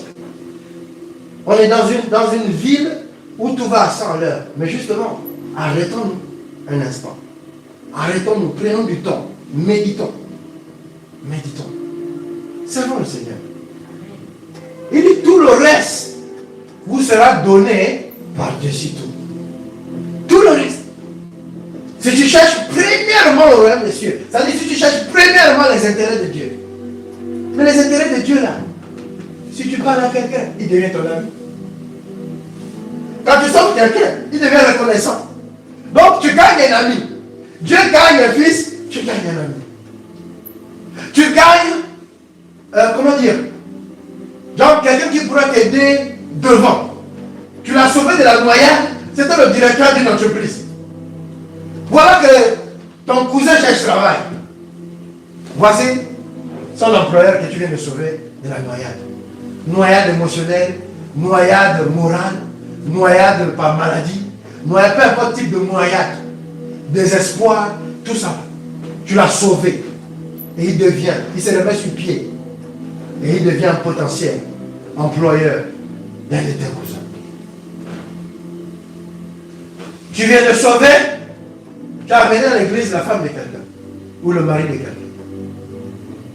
Ah non, quand il a témoigné, le jour de son mariage, je me souviens du frère Johan.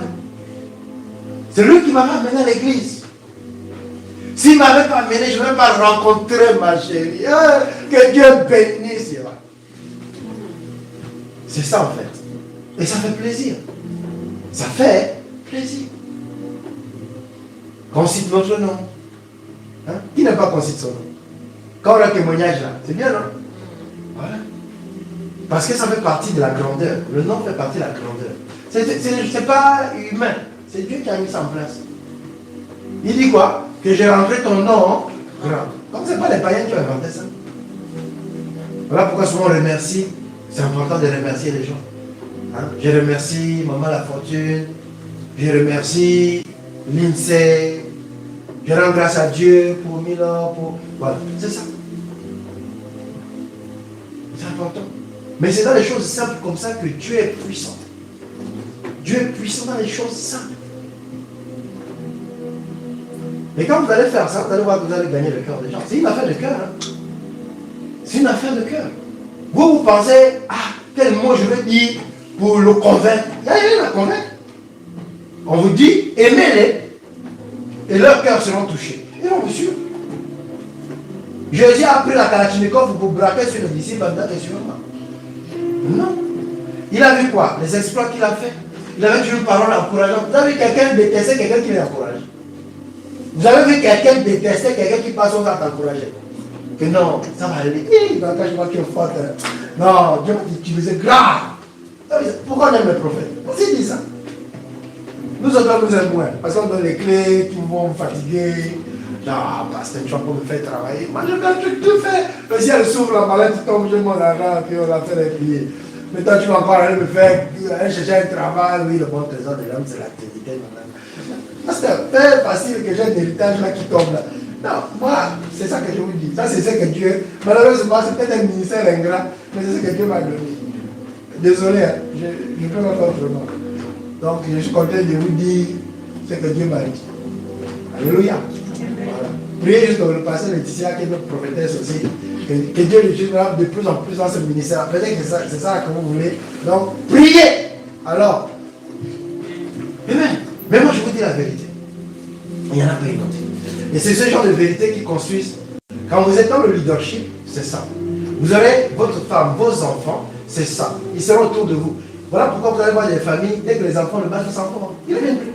Ils ne viennent plus. Ça a été, pour eux, ça a été un calvaire. Ils disent, on rend grâce à Dieu que vous avez élevé. Mais là, on ne vient plus. Pourquoi? Parce que ça manquait tout ce que j'ai dit. Donc vous comprenez que la parole de Dieu est pour nous équilibrer dans tous les domaines de notre vie. Quand tu dis ma maison, c'est la maison de Dieu. Ma famille, c'est la famille de Dieu. La Bible dit que toute famille sur la terre tire son nom de Dieu. Dans laquelle famille tu parles? C'est de Dieu là. C'est devenu pour toi.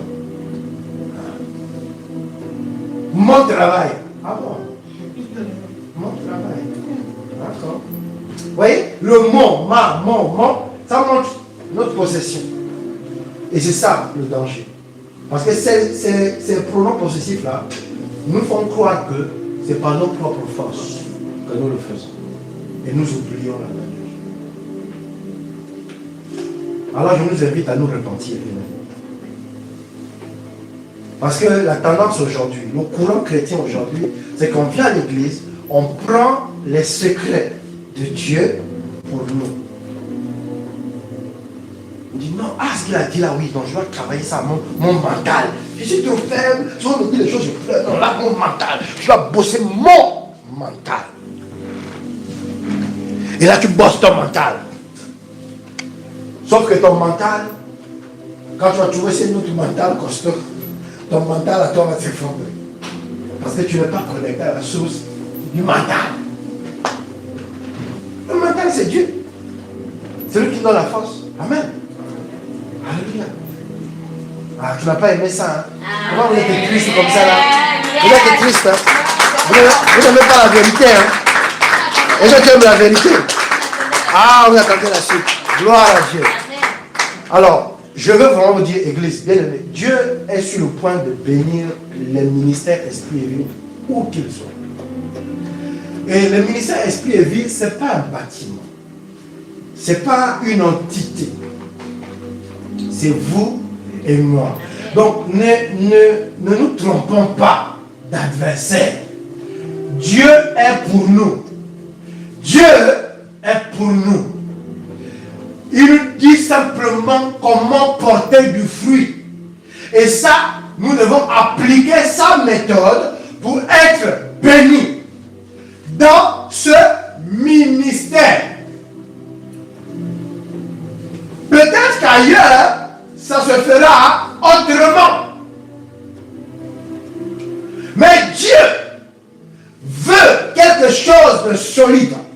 Voilà pourquoi vous devez comprendre clairement la vision de ce ministère. Vous devez le comprendre parce que vous savez, il y a des saisons. Il y a des personnes, vous allez voir, ils ont apparu d'un coup. Vous vous souvenez quand on a commencé à entendre parler du pasteur Marcelo. Il n'existait pas depuis. Récemment encore, on a vu apparaître Béni d'Arc, n'est-ce pas? Voilà. C'est Dieu qui choisit de révéler à son temps les ministères. Le problème, c'est que si on n'a pas le discernement, si on ouvre nos yeux spirituels, on peut penser qu'on risque de s'asseoir et être dans le quotidien et rater le coche. Voilà pourquoi la clé, c'est de comprendre ce que Dieu est sur le point de faire. Abraham savait. Et il était prêt à payer le prix par Isaac. Mais Dieu est bon, bien aimé. Dieu ne va jamais te demander quelque chose qui va te détruire. Et ça, c'est clair.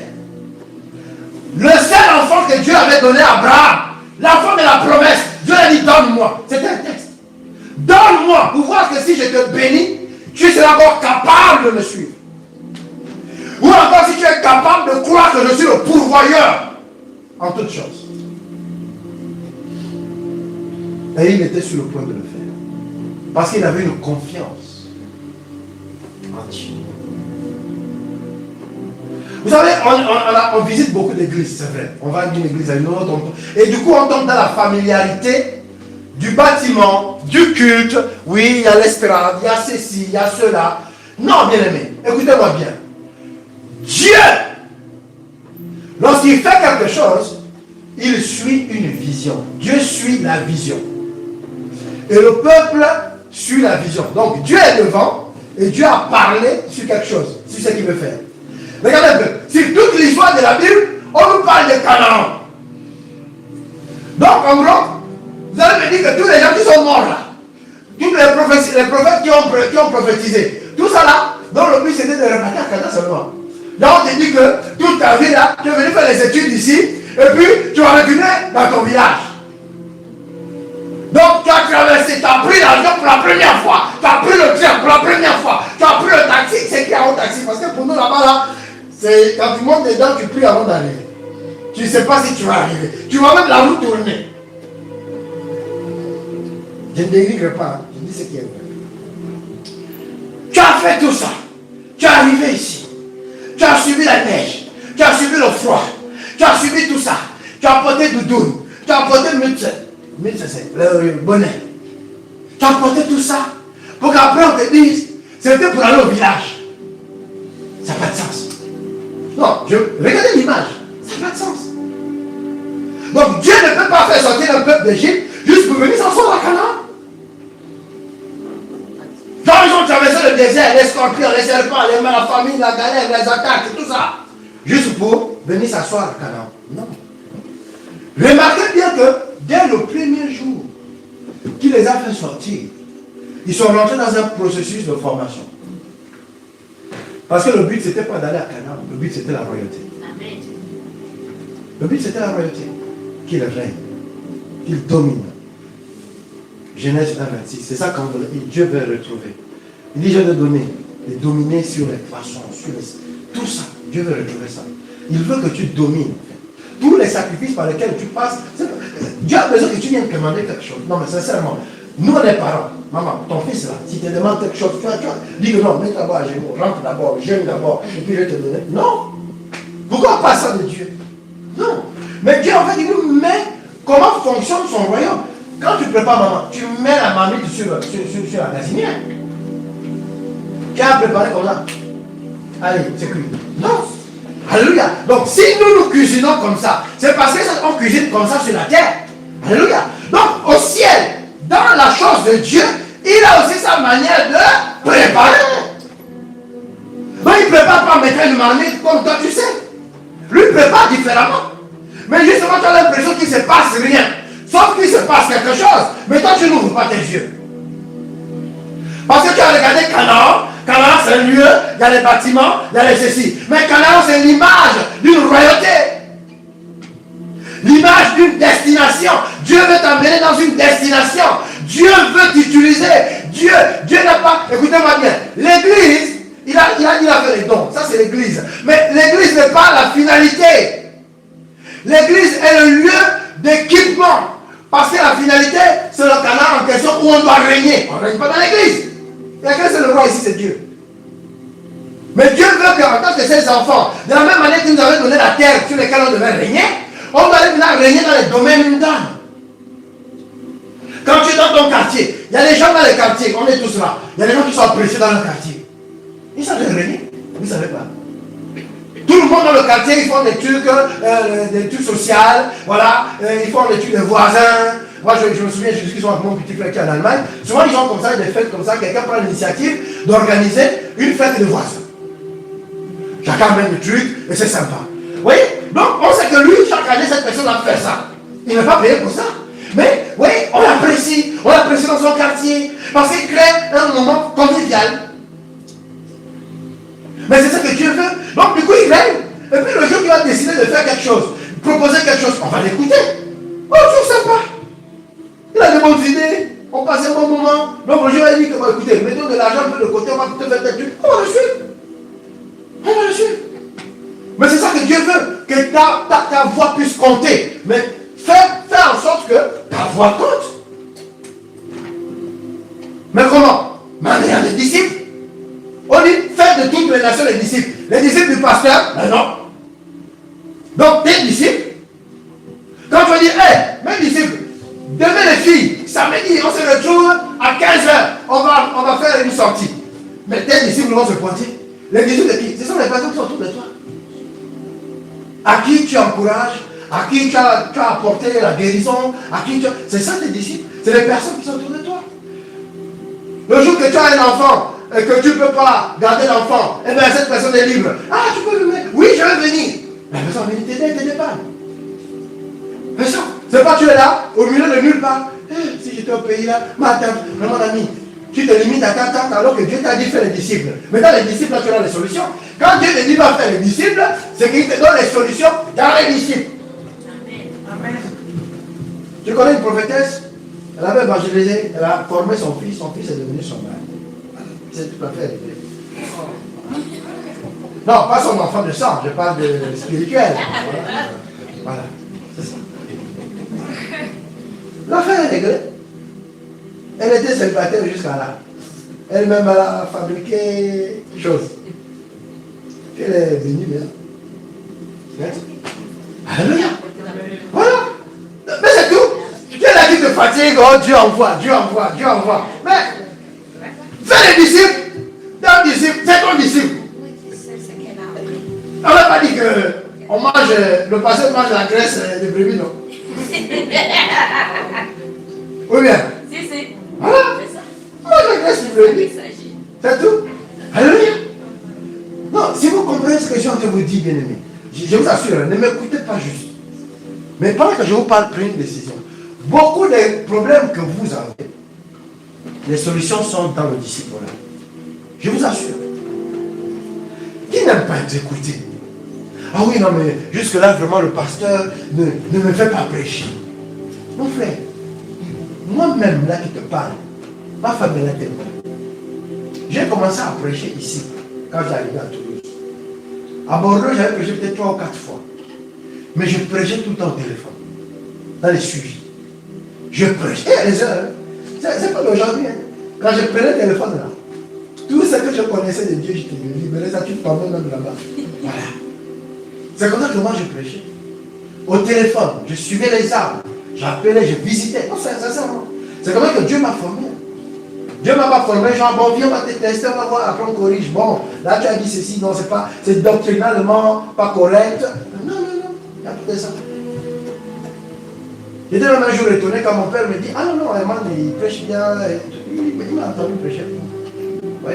Parfois Dieu se révèle comme ça à son prophète, c'est tout. Mais il m'a jamais vu, on a jamais fait correction ensemble, tu vois. Il m'a jamais dit que bon, j'ai vu là. Non. Oui. Donc, ça c'est Dieu qui fait ça. Mais il m'a utilisé comment? J'étais tout le temps au téléphone avec les brebis. Les églises en famille, des choses comme ça. Ce qui n'attire pas les regards, des choses simples. Genre derrière les maisons. Genre, il n'y a pas la gloire, vous voyez? Voilà. Mais j'étais très sérieux. Je savais que Dieu était en train de faire quelque chose. Mais je ne le faisais pas par calcul, vous voyez? C'est par mon cœur en fait. Quand quelqu'un me demandait, j'explique. Au travail, pareil, partout où je suis. Voilà. J'aime les gens. Donc je prends du temps avec les gens. C'est juste ça. Je n'aime pas les gens parce qu'ils m'aident moi. J'aime les gens naturellement. Gloire à Dieu. Et donc ça devient une évidence. Parfois je suis même étonné, je dis, hé Dieu, je sais que c'est toi qui m'as donné une prédication, là c'est pas autre chose, parce que là c'est quand même bizarre. Tu comprends des choses, des fois je suis là, je suis étonné, je dis, mais d'où est-ce que je sais ça? Mais c'est la disposition de cœur. Si vous avez le cœur disposé à servir Dieu, il vous mettra les paroles pour dire. Parce que c'est là où sert le don spirituel. Le discernement des esprits. C'est pas juste pour discerner les démons. Oh, la soeur là, non, non, c'est plein. C'est plein là-bas. Là, je vois même Jézabel. Tu as vu sa jupe là? La soeur est dans le désespoir. Quand tu vois Jézabel, on l'a d'aller se sauver. Demain matin, Jézabel, en question, va se suicider. Tu vas dire, ah, je savais. Ah, de toute façon, j'avais plus là. Bon, je ne l'ai pas donné 2 jours. Hein. Vous voyez? Donc, vous voyez, c'est dans la condamnation, le jugement, alors que tu aurais pu sauver la personne. Le discernement, c'est pour le salut. Le discernement, ce n'est pas pour pointer du doigt. Ce n'est pas pour juger. Ce n'est pas pour condamner. La Bible dit qu'il n'y a plus de condamnation pour ceux qui sont en Christ. Mais nous sommes les champions de la condamnation. Toujours marteau à piqueur à la main. Boum, à juger. Condamné à 10 ans de déperdition. Non, nous devons faire très attention. C'est le cœur. Nous devons examiner notre cœur. Est-ce que nous aimons vraiment les gens? Est-ce que nous aimons vraiment? Oublie tes parents, c'est normal. Hein? Oublie tes amis, c'est normal. Je dis les gens que tu ne connais pas, est-ce que tu les aimes vraiment? Est-ce que tu aimes vraiment les gens qui ne sont pas dans ton cercle d'amis? Est-ce que tu aimes vraiment les gens qui ne t'apportent rien? C'est là les vraies questions qu'on a se poser, parce que sinon c'est séduit. Et Jésus le dit, hein, je n'ai pas le verset, mais il dit que faites-vous de différent des païens? Puisque les païens fonctionnent avec ceux qui fonctionnent avec eux. Voilà. Le païen, tu l'invites, lui aussi t'invite. Donc il te fait la ristourne. Eux, c'est comme ça que ça fonctionne. Moi, j'étais en Allemagne, quand tu as acheté, par exemple, tu te dis, non, avec la disposition de cœur qu'on a là, tu le prends un sandwich parce qu'il n'a pas les sous. Il dit, non, il va faire tout pour te rendre ça. C'est des gens bizarres. C'est-à-dire que tu as fait un acte, lui doit te rembourser. Et non, ne t'inquiète pas, je vais te rembourser. Mais vraiment, quand c'est un problème, non, il peut même abandonner ça là. Il ne veut rien te devoir. Ça, c'est les païens. Mais nous, les chrétiens, qu'est-ce que nous leur montrons à ces personnes-là? Vous voyez? Tu as invité quelqu'un une fois, il n'est pas venu. Ah non, c'est pas de patience. Oh, le fruit de l'esprit, c'est quoi? Galates 5, 22, pasteur. Moi, tu l'as entre le pasteur Laetitia. Ça, c'est école des disciples. Moi, oui. Donc, oui, Galates dit, le fruit de l'esprit, c'est la patience. Sauf que toi, tu n'en as pas. 0 pointé. Mais tu sais citer. Pas de patience. Pas de douceur. Tu vois, même bien dans le bouche, il y a la condamnation. Les païens, là. Non, mais c'est un païen, il fait les choses de païen. Tu l'as déjà condamné. Tu ne pourras pas ouvrir ton cœur pour le sauver. À partir du moment où tu as condamné quelqu'un, tu ne peux plus. C'est comme ça. Demandez aux femmes, elles vont vous dire. Quand une femme elle s'appelle comme là, hé mon frère, tu peux me montrer aussi, ça m'a amené les amis autour. Elle te dit que frère, c'est terminé. Je t'ai déjà dit. C'est fini. Finito. C'est finito. C'est vrai ou c'est faux? C'est vrai. Tu peux tout faire, c'est terminé. J'ai dit. Non, elle te pardonne, hein. Elle te pardonne. Mais c'est fini. C'est tout. Voilà. Eh oui. Et donc on doit avoir le cœur de Dieu. C'est ça le cœur de Dieu, bien-aimé. Sincèrement, j'ai mis vraiment, c'était pas à la base comme ça que j'allais présenter les choses. Mais le Seigneur interpelle notre cœur, en fait. Notre perception des choses. Nous devons faire très attention. Et c'est ça qui fait que, quand on est dans ce genre d'état d'esprit, l'église ne grandit pas. Pourtant, on est une église bien organisée, il y a tout, on fait tout. Je vois que les gens essaient de faire des efforts, mais ça ne bouge pas. Pourquoi?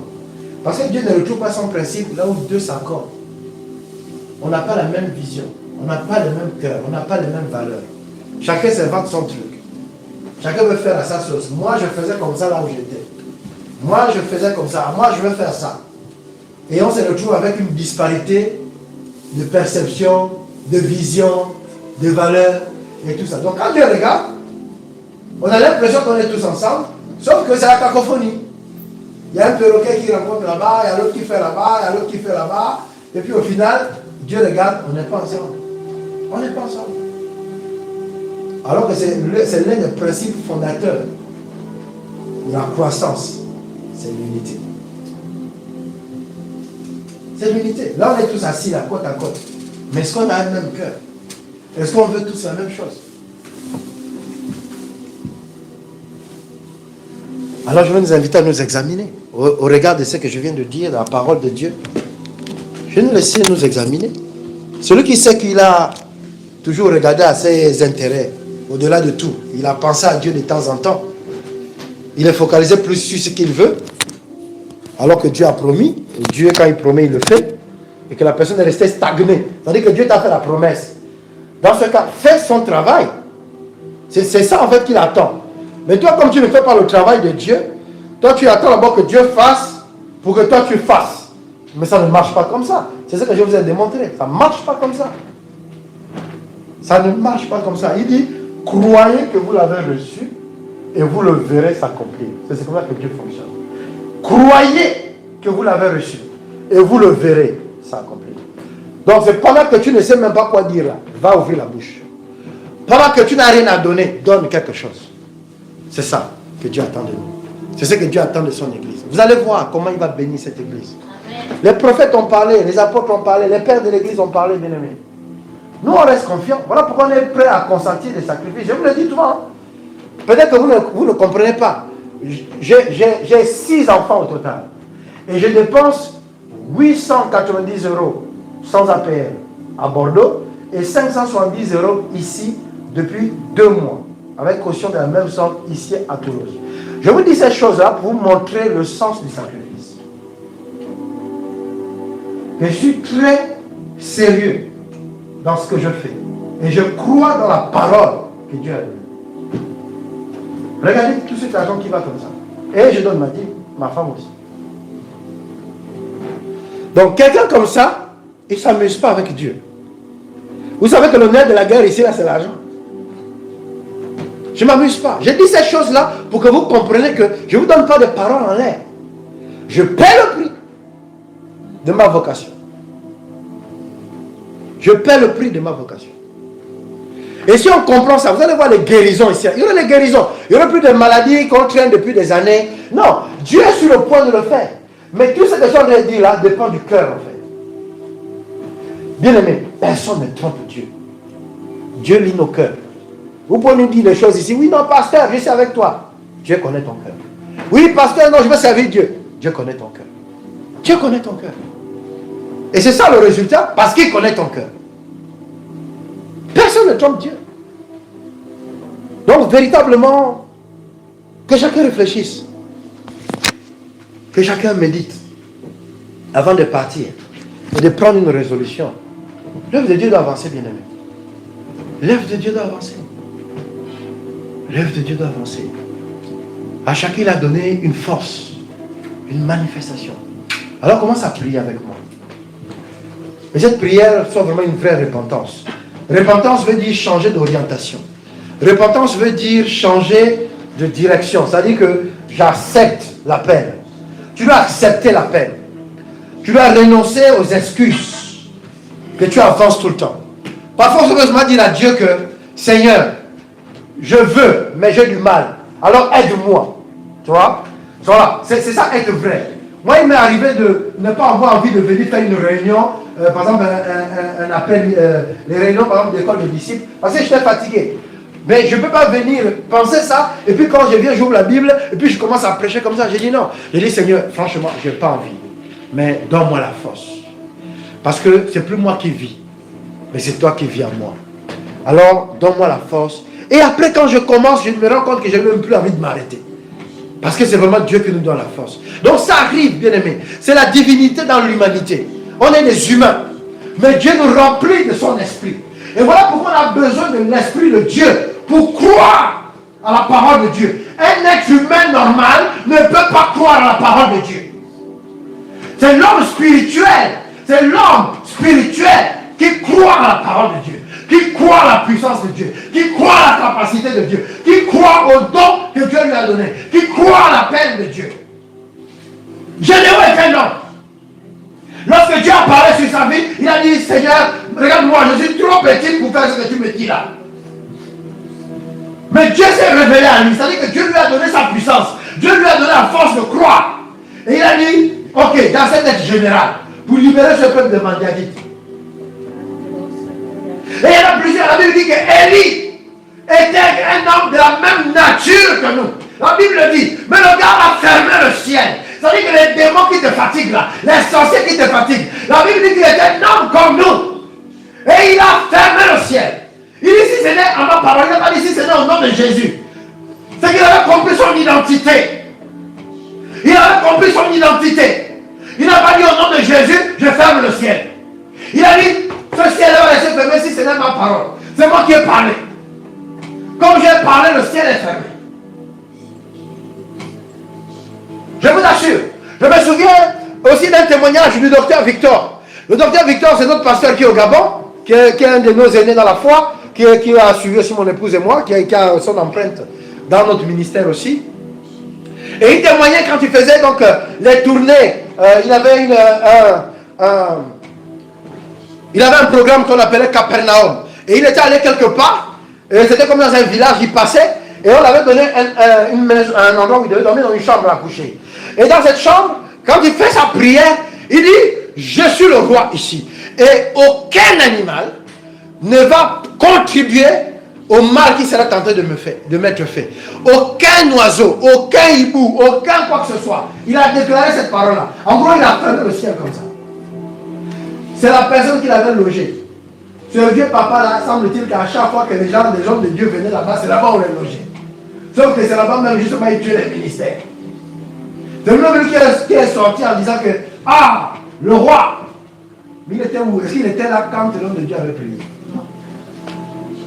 Pour vous dire, c'est nous qui sommes en train de nous amuser ici, en regardant les murs, en regardant la sono, en regardant les choses, on croit que c'est la blague. La puissance de Dieu est réelle, bien aimé.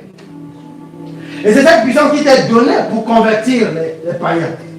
On ne convertit pas par, l'apôtre Paul le dit, il dit que ce n'est pas par les discours persuasifs de la sagesse humaine, mais par une démonstration d'esprit et de puissance humaine. Prenons la décision, on ne va pas continuer dimanche après dimanche. Ça fait 3 dimanches que je suis dans ce message. Que j'interpelle les cœurs. Lèvons-nous, bien-aimés. Lèvons-nous, servons le Seigneur. Et notre bénédiction va suivre. Je peux vous le garantir. Elle va suivre. Elle va suivre rapidement même. Rapidement. Rapidement. Rapidement. Elles vont suivre.